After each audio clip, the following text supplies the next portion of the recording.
মা ইয়ালফিযু মিন কাওলিন ইল্লা লাদাইহি রাকীবুন আতীদ। মানুষ এমন কোন কথা বলে না যা আমার ফেরেশতারা রেকর্ড করে না রাখে। যা করো তাও লেখা হয়, যা বলো তাও লেখা হয়ে যায়। আল্লাহ পাক বলেন, ওয়া ইন কানা মিসকালা হাববাতিন মিন খারদালিন আতাইনা বিহা ওয়া কাফা বিনা হাসিবিন। একটি সরিষা পরিমাণ আমলকেও আল্লাহ পাক কিয়ামতে হাজির করবেন। হিসাব নেওয়ার জন্য আল্লাহ পাক বলেন আমি যথেষ্ট। সুবহানাল্লাহ বলেন। হিসাব নেওয়ার জন্য আল্লাহ পাক যথেষ্ট। হযরত ওমর রাদিয়াল্লাহু তাআলা আনহু আমিরুল মুমিনিন খলিফাতুল মুসলিমিন হযরত ওমর ইবনুল খাত্তাব বলেন রাদিয়াল্লাহু তাআলা আনহু, সুবহানাল্লাহ। কোথা থেকে আল্লাহ কোথায় নিয়ে গেছেন? নবীকে হত্যা করতে আসছিলেন, আর আল্লাহ তারে কোথায় নিয়ে গেছেন? সুবহানাল্লাহ। নবীজি বলেছেন, লা নবিয়্যা বাদি ওয়ালা রাসূলা, আমার পরে নবীও হবে না, রাসূল হবে না। যদি কেউ নবী বা রাসূল হইতো, কে হইতো? ওমরে আল্লাহ নবী বানাই দিতেন। সুবহানাল্লাহ। সেই ওমরের কতটুকু জানি আমরা? অনেক কিছুই জানি না। হযরত ওমর রাদিয়াল্লাহু তাআলা অন্ধকার রাত্রে একদিকে যাচ্ছিলেন, পেছনে কিছু লোক ছিল। হঠাৎ করে তিনি প্রশ্ন করলেন, আচ্ছা তোমাদের মধ্যে কেউ কি বলতে পারো কোরআনে কারীমের মধ্যে সবথেকে হতাশাব্যঞ্জক আয়াত কোনটি?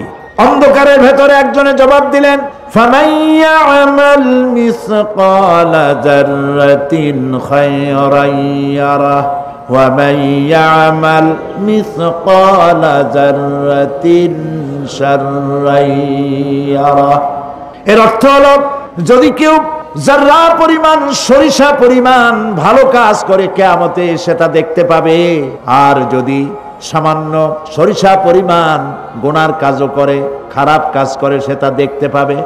এই আয়াতটি যখন নাজিল হয়, সূরা যখন নাজিল হয়, হযরতে আবু সাঈদ খুদরি রাদিয়াল্লাহু তাআলা আনহু তিনি রাসূলুল্লাহকে প্রশ্ন করলেন, ইয়া রাসূলুল্লাহ, আল্লাহ যে আয়াত নাজিল করলেন, কিয়ামতের দিন আমি কি আমার এমন কি ছোট্ট পাপও কি দেখতে পাবো?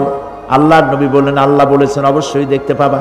হযরত আবু সাঈদ খুদরি রাদিয়াল্লাহু তাআলা আনহু চিৎকার করে কেঁদে উঠলেন, বললেন তাহলে তো আমি মরেই যাব। আমার ছোট্ট পাপটাও যদি আমি দেখি কিয়ামতে, আমি তো মরে যাব।